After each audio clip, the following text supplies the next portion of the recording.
Hey y'all, welcome to Kamira's Kitchen.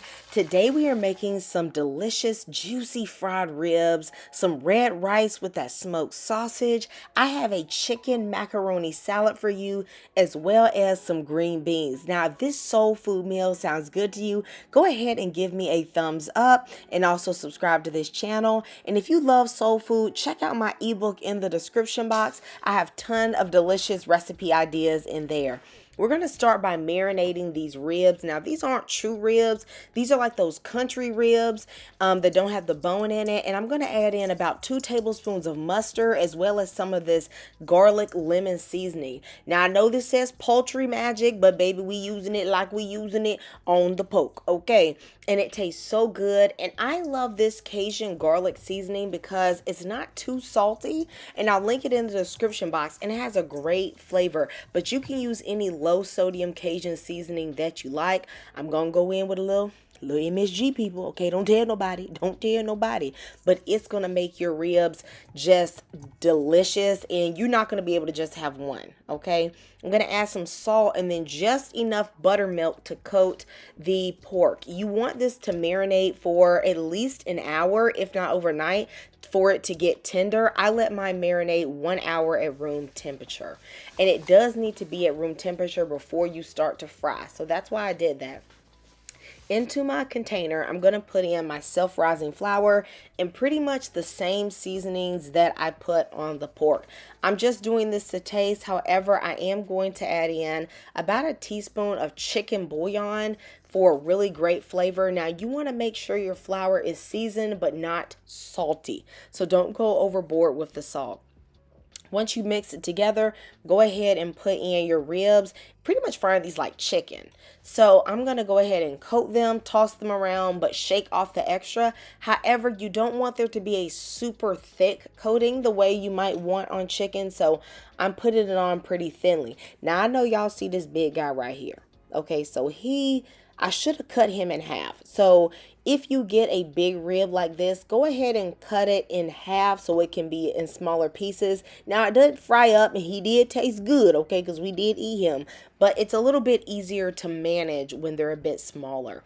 I'm going to brush off the little bits from my finger and press that into the breading as well because those pieces are going to become extra crispy.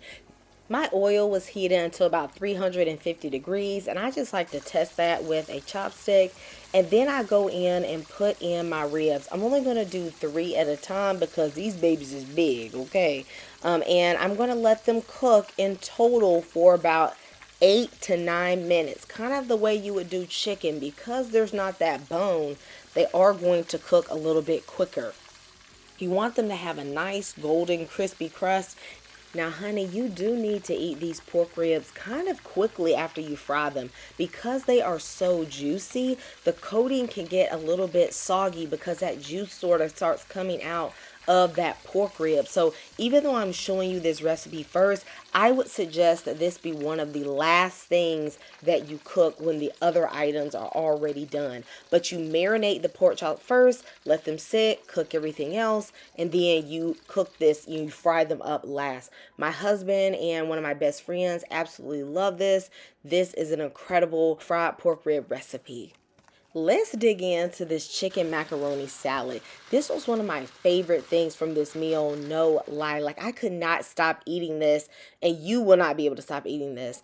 I added some chicken bouillon to my water with some salt, and then I put in 2 eggs, which I'm going to boil along with the pasta, which took about 10 to 11 minutes to get ready.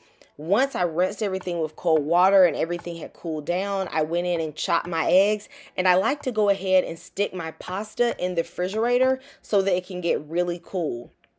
I also chopped 2 stalks of celery as well as half of a red bell pepper. And I'm going to put in about 1/4 of a cup of sweet relish. That's going to give it a nice sweet flavor, but not, not overwhelming. And I'm going to season this actually very similar to the way I did the pork chop. So I'm going in with the Poultry Magic, some pepper, but I'm going to use a little bit of Vegeta. I'm using that Cajun garlic seasoning again here, but I am not using the garlic lemon seasoning. However, you could put that in here for a nice little lemony taste. Even though we're using the same seasonings, it's not going to give the same flavor because this is a different style of dish. To this, I'm adding in some mayo and this sweet and spicy mustard. You could also just use Dijon mustard. Now look, don't you come for me because I'm using some canned chicken. Honey, I was not trying to do no extra cooking. So I drained some canned chicken and I added in some pepper. And I mixed the canned chicken in first because you know canned chicken can be salty. So I wanted to really add that in before I went overboard with the seasonings. Of course, this is really a dish where you just have to season to taste. So I just adjust it by adding a little bit of sugar, a little more relish, a little bit more mustard, a little more Vegeta, and the rest of my seasonings. And then I determined the only thing I felt was missing was an onion note. But I don't want to chew no raw onion in my chicken pasta salad. So I just went to my garden. I got some chives and some green onion tops and I snipped them right in. And I let this sit in the refrigerator and the flavor. This was so good. This really could be a meal on its own if you ask me. Red rice is a southern rice dish that has direct influence from jollof rice, which is West African. The enslaved Africans that created this dish when they were brought to America used the ingredients they had on hand to recreate something that was familiar to them, red rice. So today I am going to be making a red rice, but I'm kind of using a little bit of some of the techniques that I use when I make jollof rice for my husband. So I've added in butter, some smoked sausage. I've sauteed that with some onion and some peppers. And I am going to put in what says spicy Cajun seasoning, but y'all don't believe the label. This is basically mixed herbs with a little paprika. All right. I'm also going to put in some pepper and I'm going to saute this in total for about 2 to 3 minutes until everything's aromatic. Then I'm going to go in with some seasoned salt, okay, just to my taste, not too much, okay, because you don't want it to become too salty. And then I'm putting in 2 cups of tomato sauce. This particular one is seasoned with oregano and basil and some other herbs, and it already has a little bit of sugar in it. A lot of people add sugar to their red rice to balance out the acidity. However, this one already had a sweetness, so I didn't do that.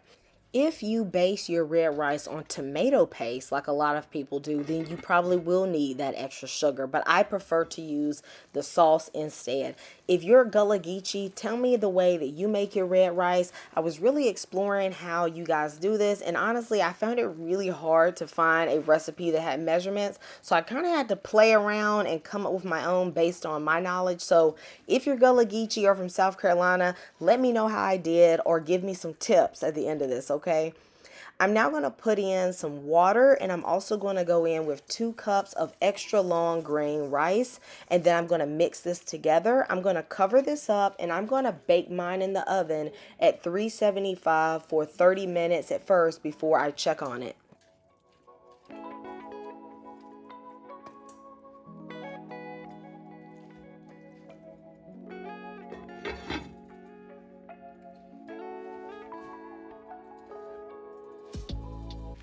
After 30 minutes, I opened my oven and I checked on my rice and I found that it was cooking well, but it was a little bit dry. So I ended up fluffing up the rice with some chopsticks at first to not crush the grains.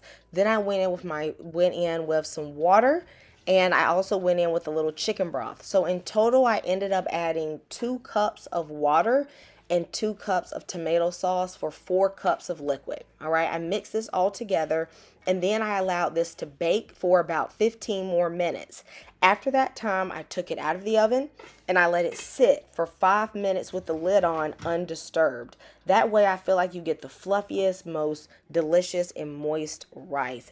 My husband loved this red rice. He actually thought it was jollof rice and was surprised when I told him the origin and that I had made it differently with different spices. And he said he actually prefers this to the jollof rice that I make. So maybe I hit the nail on the head. Y'all let a sister know. Now on these greens, these were so simple, guys. I just threw in some onions, some turkey tails, some garlic, some chicken broth, a little bit of this Cajun seasoning with some fresh green beans. I mix this all together. I put the lid on, and I've been letting this simmer on low on just a side eye for about 30 minutes. Nothing crazy, okay? Threw in a little butter, and then when I tasted it, you know, that pot liquor just needed a little something, all right? So I put in some extra Creole seasoning, and that's all for the greens. I feel like they have a nice sweet taste when you don't overcook them, and that turkey tail, you best believe that was a chef snack. Let me know if you're going to make this recipe. You guys know that I love you. Jesus loves you. God bless everybody who watches this channel, and goodbye.